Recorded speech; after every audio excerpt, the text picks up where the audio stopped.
Hello everyone and welcome back to my channel. So for this video, I wanted to talk to you guys about what a whole food plant-based diet looks like in terms of treating and reversing type 2 diabetes. And then I also wanted to go specifically into the macronutrients and specific research behind it in terms of how this can prevent and reverse type 2 diabetes.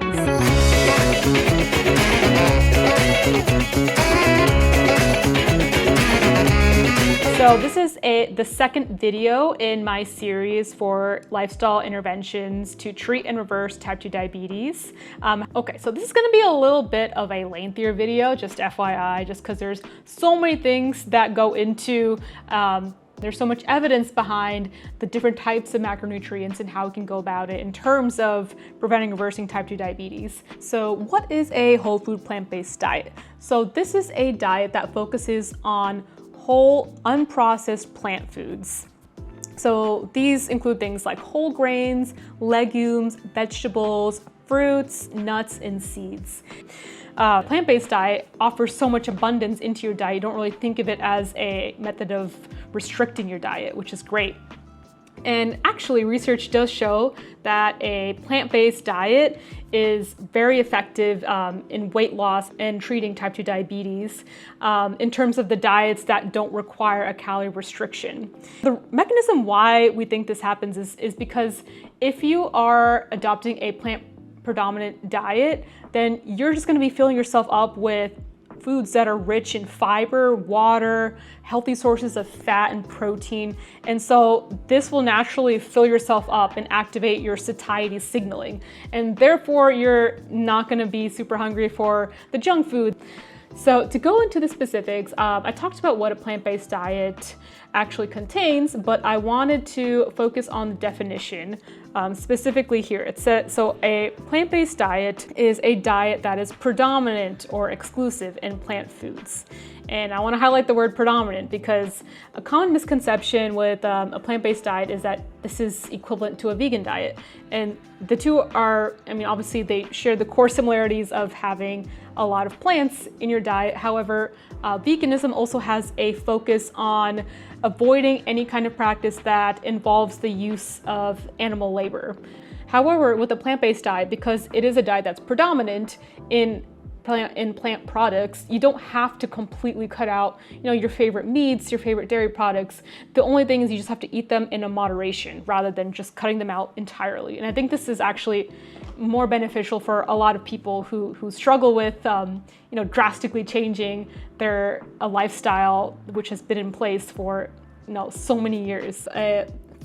So how exactly does it look like to have a plant-based diet? So the way I explain this to patients is to think of it as in terms of percentages. So instead of being 100% plant-based, which is obviously the best case scenario, but I know it's so hard to give up animal products that you have been eating for so many years. So in that case, the way I think about it is to have 90% or more of what you're eating to be plant-based and then just 10% animal-based. So for example, if you only restrict yourself to eating, chicken, fish, dairy products for just 2-3 meals a week, this is, for someone who is eating a traditional 3 meals a day, then that is something that's consistent with a plant-based diet or plant predominant diet, which is another common other term that people use to describe this eating pattern.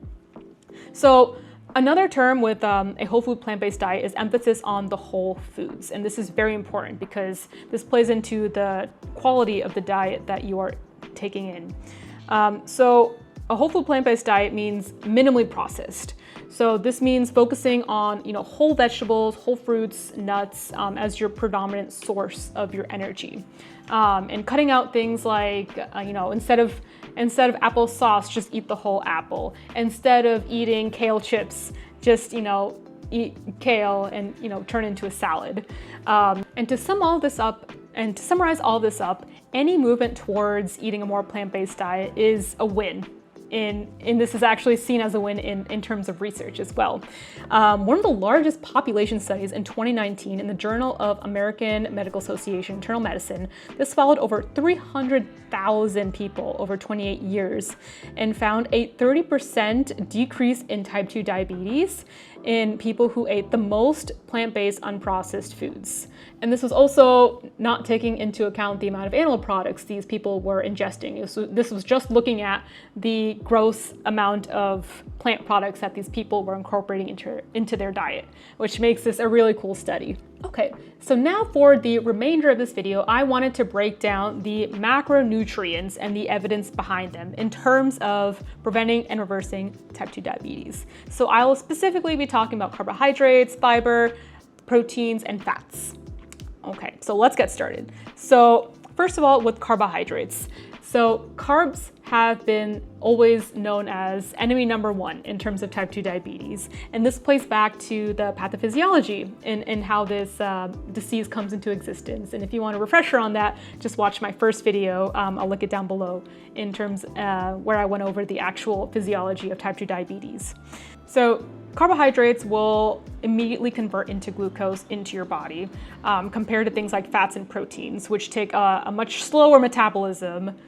So because carbohydrates have always been listed as the enemy with traditional diabetic diet, a lot of the traditional dietary patterns for type 2 diabetes involve a low-carb diet.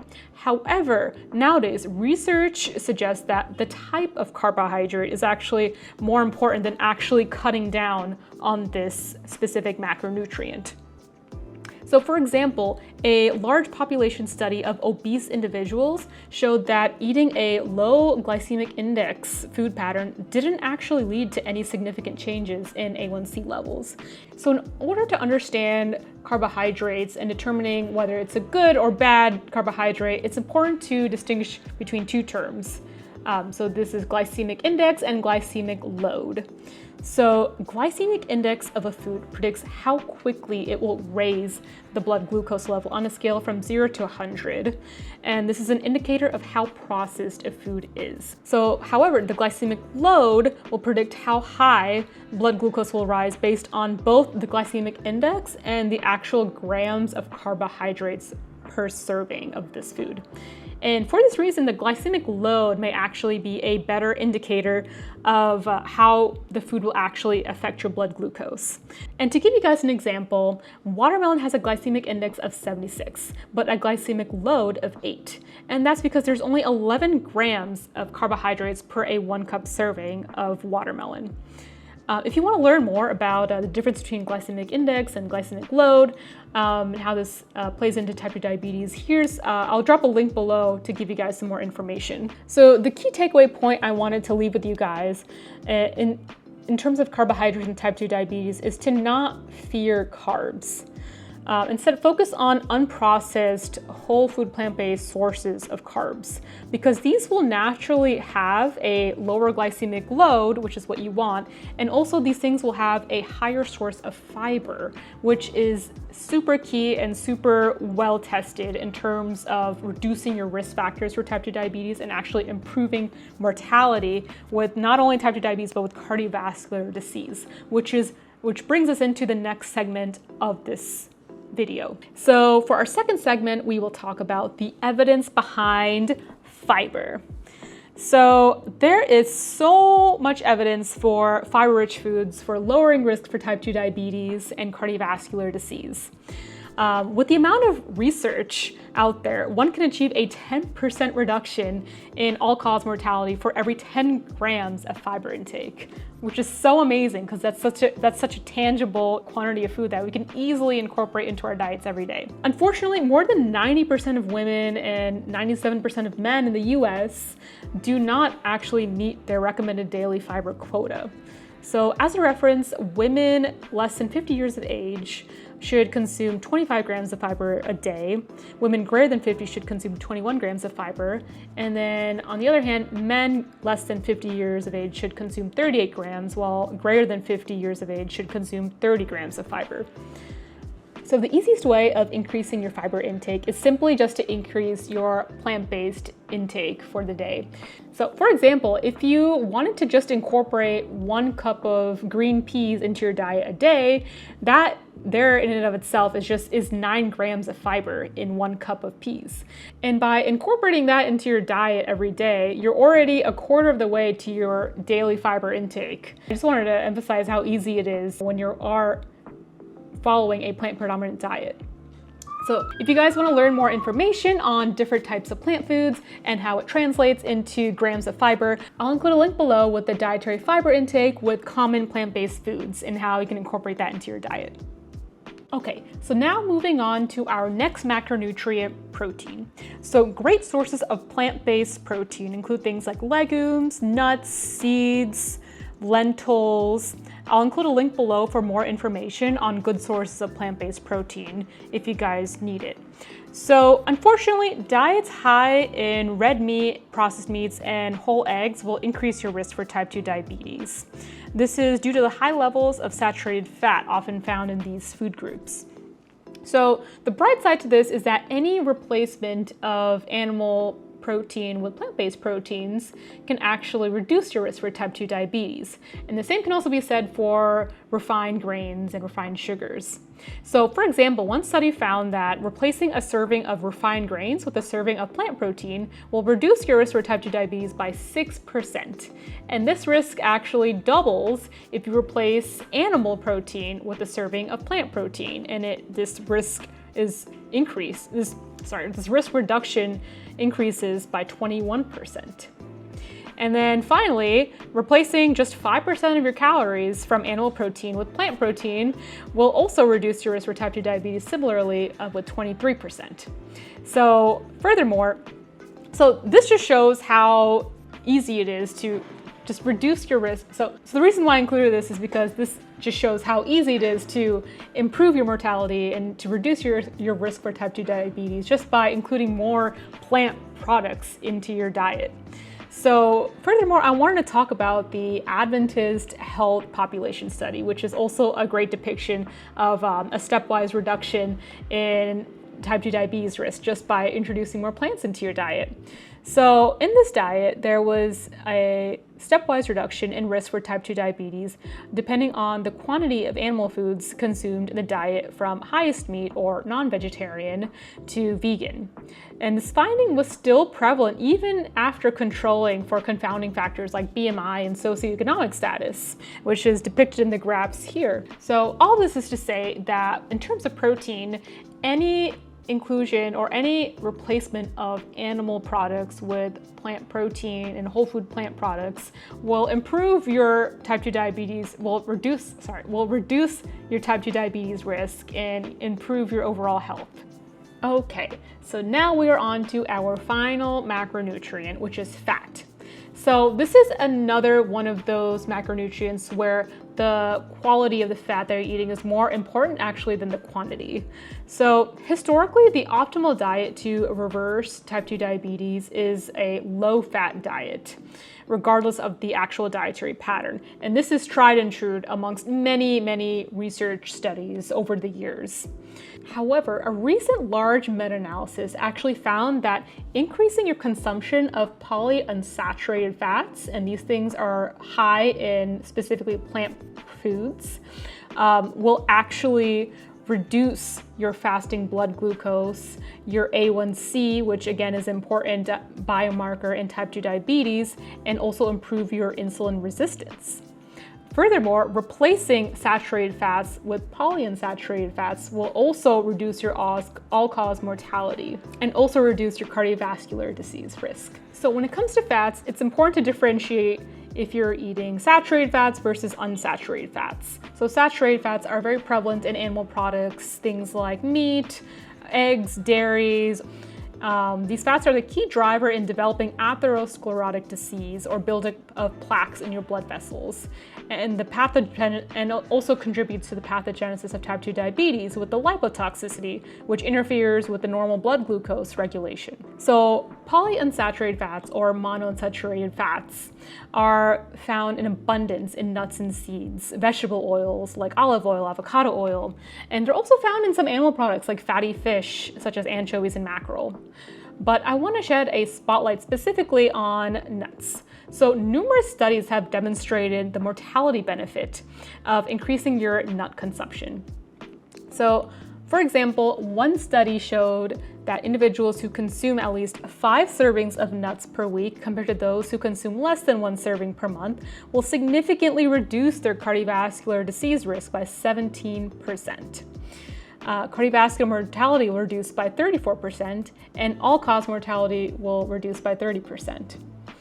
Diabetic people who adopt a similar dietary pattern will also see similar benefits in reducing their risk for cardiovascular disease. So an important fact about saturated fats is that it could actually be more detrimental than simple sugars in causing lipotoxicity and therefore worsening type 2 diabetes. Overfeeding saturated fats will increase your liver fat at least 40% more than just simple sugars alone. And this can happen in just 3 weeks. And this is not to say that simple sugars are also not detrimental. I mean, both are detrimental in this whole process altogether, but saturated fats do have a higher role to play in this lipotoxicity than simple sugars. And this is important to remember because traditionally the diabetic diet places an emphasis on a low-carb diet. And where this becomes problematic is that a lot of individuals will increase their fat and protein consumption to counteract that decrease in their carbohydrate intake. And the most common sources of fat and protein in the American diet are from animal products, and these animal products are abundant in saturated fats. So you can see why this kind of creates a vicious cycle where people are reducing their carbohydrate intake and then therefore increasing their animal product intake, which worsens their saturated fat intake into their body, which will still worsen the type 2 diabetes outcomes. So a key takeaway point from all of this information is to focus on converting your saturated fat intake to polyunsaturated fat intake. And these can easily be done by increasing your intake of nuts and seeds, in which this nutrient is found in abundance. All right, hooray guys, you made it to the end of this video.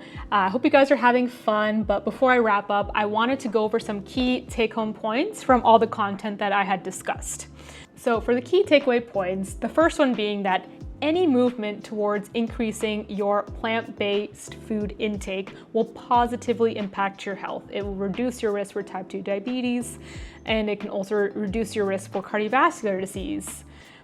The second key takeaway point is to, instead of focus on reducing your total carbohydrate intake, instead replace them with whole food plant-based foods that are rich in fiber. The third takeaway point is any increase in dietary fiber will improve your mortality and reduce your risk for type 2 diabetes.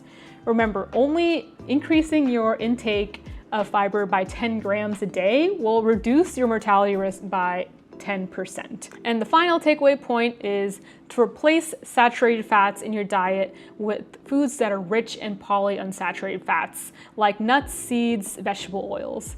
And I challenge you all to try to incorporate 1 more cup of any plant-based food of your choosing. I'll include some links below for you guys to look over the popular plant-based foods and their fiber quality and also their protein quality, and you guys can choose any one you like and try to incorporate just 1 cup of that specific food into your diet. And if you guys do go through with this, please leave a comment below to see how this has affected your week, how you like the food. I love hearing from you guys. So that wraps up the second video in the series for lifestyle interventions to prevent and reverse type 2 diabetes. I hope you guys enjoyed it. Please leave a comment below if you had any questions. I will link all of my references in the description box below. Furthermore, if you guys like this content, please like and subscribe. It really supports my channel, and I will be producing more content like this in the future. And I will try to put out new videos every week. So I hope you guys have a beautiful rest of your day. As always, stay happy, stay healthy, and I'll see you guys in my next video. Bye!